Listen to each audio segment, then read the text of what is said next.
변방 목사의 아침 묵상 2026년 7월 9일 목요일 아침입니다. 오늘은 고린도전서 5장 1절로 13절 말씀을 통해서 타협을 넘어 복음의 빛을 회복하기, 이런 제목으로 말씀 묵상의 은혜를 나누겠습니다. 장마의 고온다습한 날씨가 계속되고 있습니다. 짜증지수가 높아지는 때이지만 함께하는 모두와 또 이 나라 가운데 주님의 은혜가 모두에게 충만해서 기쁨 충만한 하루가 되기를 간절한 마음으로 기도하고 축복합니다. 오늘은 소중한 분과의 만남이 있습니다. 성령 하나님의 인도하심과 지도하심을 따라 은혜 충만한 만남이 되기를 소망합니다.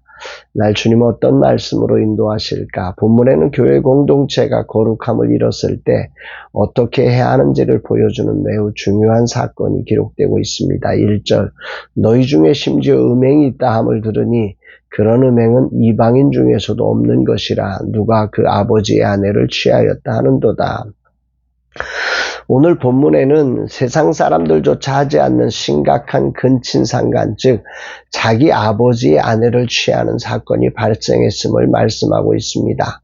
그런데 이것보다 더 큰 문제는 교회가 이 죄악을 사랑이나 관용 혹은 자유라는 명목으로 방관했다는 사실에 이제 바울이 이 편지를 쓰게 된 동기라 생각됩니다. 그들은 자신들의 지혜로 도덕적 타락조차도 그리스도 안에서의 자유로 착각하는 심각한 영적 불감증에 빠져 있었던 것 같습니다. 그래서 바울은 책망하지요. 2절에 그리하고도 너희가 오히려 교만하여져서 어찌하여 통한이 여기지 아니하고 그 일 행한 자를 너희 중에서 쫓아내지 아니하느냐. 여기서 사용되는 교만하여져서라고 하는 이 단어는 헬라어로 지혜롭다, 지식이 많다, 영적으로 자유롭다, 뭐 이런 뜻입니다. 그들은 이 근친상간이라는 끔찍한 죄를 보면서 우리는 율법의 굴레에서 벗어난 자유로운 하나님의 백성이기 때문에 이 죄를 심각하게 여기지 않은 것입니다. 이것을 교만하여져서 이렇게 지금 바울이 표현하는 거죠. 오히려 그들은 죄에 대해 분노하거나 슬퍼하기는커녕 그런 상황에서도 여전히 자신들의 영적인 지위와 자유를 과시하는 데 급급했습니다. 즉 죄를 보고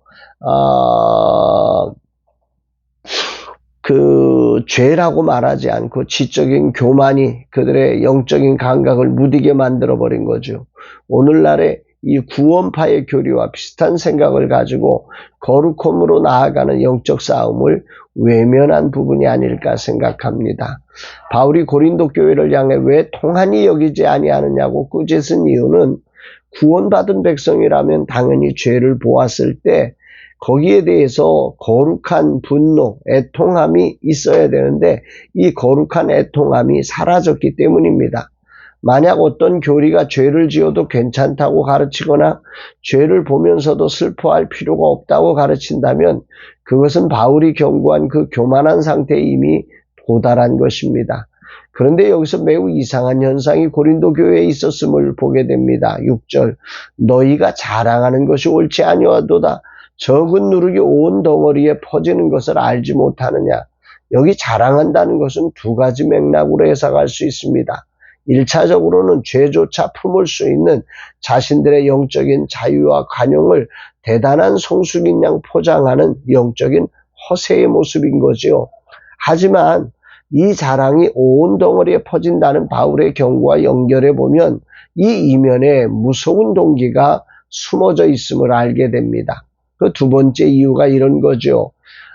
이 죄악으로 말미암아서 어떤 경제적인 이익과 권세가 주어졌기 때문에 이런 부분이 사람들에게서 자랑거리가 되어져 버리는 이 엉뚱한 일이 벌어지는 거죠. 교회가 이들을 품어서 얻게 되는 경제적 이익이나 세속적 권력의 유익을 교회의 평안이라는 이름으로 덮어두려고 하는 이 세속적 가치관이 숨어든 것이 바로 바울을 분노하게 한 아주 중요한 지점이 아닐까 생각합니다. 이는 결국 그리스도의 몸인 교회를 돈과 권력의 논리로 오염시키는 치명적인 누룩이 된 것이지요. 그리고 이 누룩은 자랑거리가 되어서 더 많은 사람들이 이 누룩을 취하게 되는 이런 엉뚱한 교회의 타락을 가져오는 치명적인 아픔이 된 것입니다. 바울은 여기에 대해서 분명하게 선포하죠. 8절 이러므로 우리가 명절을 지키되 묵은 누룩으로도 말고 악하고 악의에 찬 누룩으로도 말고 누룩이 없이 오직 순전함과 진실함의 떡으로 하자. 바울은 여기서 유월절 사건을 상기시키면서 분명한 선을 긋습니다. 유월절에 어린 양이 희생되어서 구원이 임하면 그 직후에 이어지는 무교절 기간에 이스라엘 백성들이 해야 될 아주 중요한 일은 온 집안의 누룩을 제거하는 일이고 7일간 누룩 없는 떡을 먹어야 했습니다. 무슨 얘기입니까? 그리스도인이 명절을 지킨다는 것은 구원받은 백성으로서 이제 누룩을 제거하고 순결한 삶을 살라고 하는 구약적 예표로 이 유월절 만찬을 우리에게 말씀하신 거지요. 그러므로 그리스도인의 일상은 유월절 이후의 무교절과 같은 삶이어야 한다는 것을 바울은 오늘 이 유월절 사건을 빗대어서 지금 이 사건을 조명하고 있는 것입니다. 그리스도께서 유월절 어린 양으로 죽으심으로 구원이 완성되었기에 이제 교회는 매 순간 이 누룩을 제거하고 순전함을 유지하는 공동체라고 바울은 지금 외치고 있는 것입니다. 이렇게 외친 바울은 5장을 이렇게 맞춰가지요. 5장 이제 마지막 부분 12절에 가면 이렇게 말씀합니다. 밖에 있는 사람들을 판단하는 것이야 내게 무슨 상관이 있으리오마는 교회 안에 있는 사람들이야 너희가 판단하지 아니하랴. 세상은 그리스도를 알지 못하기에 그들의 도덕적 타락은 너무 당연한 결과로 봐야 한다. 바울은 그들을 우리와 같은 잣대로 정죄하는 일에 에너지를 낭비하지 말라. 그들은 하나님의 심판에 맡겨라. 그 부분은 우리가 어찌할 수 없는 부분 아니겠느냐라고 이야기합니다. 그것은 이 세상의 죄에 대해서 관여하지 말라 이런 의미가 아닙니다. 이 말의 핵심은 교회는 그리스도의 몸으로 부름받은 곳이기에 그 안에서 발생하는 죄는 전 공동체의 성교를 위협하는 누룩이므로 반드시 식별하고 바로잡아야 한다라고 하는 것을 강조하는 것입니다. 왜 그렇습니까? 교회가 세상을 비치는 빛이요 소금이기 때문입니다. 교회가 살아나야 세상을 구원할 수 있지. 교회가 저기 했는데 세상에 대해서 하는 우리의 말이 무슨 힘이 있겠느냐는 거죠. 교회가 복음을 세상에 전할 수 있는 유일한 근거는 바로 교회 내부의 거룩함에 달려 있습니다. 우리가 세상을 판단하지 않는 여유를 가질 수 있는 것은 여기에 근거합니다. 우리 안의 거룩함을 철저히 지켜낼 때 이 거룩함이 바로 세상과 구별되는 교회의 능력이 됩니다. 우리의 내부의 누룩을 제거할 때 비로소 교회는 세상의 거룩한 빛이 되어서 세상을 구원해낼 수 있게 된다는 말이죠. 오늘 주님은 내게 무엇을 말씀하시는 것일까? 근본적으로 죄에 대한 무감각증을 꿰뚫어 보시는 주님의 시선이 느껴집니다. 특히 경제적 유익이 신앙의 척도가 되어버린 이 시대 교회의 현실 앞에서 깊은 탄식이 나옵니다. 사랑이라는 미명하에 죄에 대한 판단과 치리가 무력해진 오늘의 교회를 주님은 어떻게 바라보실까? 세상보다 못한 도덕성으로 어떻게 거룩한 빛을 발하며 세상을 구원할 수 있단 말입니까? 바울이 마지막 외침이 오늘을 사는 나에게 큰 울림으로 다가옵니다. 13절 밖에 있는 사람들을 하나님이 심판하시려니와 이 악한 사람들은 너희 중에서 내쫓으라. 이것은 미움의 명령이 아닙니다. 공동체의 심장인 거룩함을 지키기 위한 사랑의 명령이죠.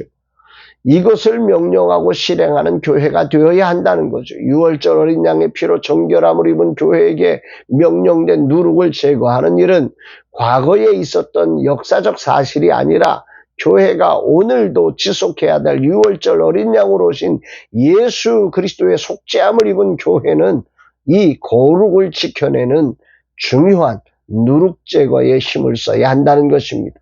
오늘 내 안에 이런 누룩들을 다 내어버리고 죄와 타협되지 않고 죄를 판단하고 치료할 수 있는 그런 목사로 서기를 간절한 마음으로 다짐하게 됩니다. 주님, 나로 하여금 죄의 누룩에 타협하는 비겁한 관용을 멈추게 하시고 공동체가 그리스도의 몸으로서의 순결을 회복하며 세상 속에 하나님의 영광을 비추는 빛으로 다시 서게 하옵소서 고백합니다. 사랑하는 여러분, 교회의 거룩함은 우리 안의 죄를 통렬히 애통해하고 제거하는 하나님을 향한 순전한 사랑에서 시작된다는 이 사실을 잊지 않고 오늘도 누룩을 제거하며 거룩한 빛으로 세상을 비춰내는 복된 날 되시기를 주의 이름으로 축복합니다.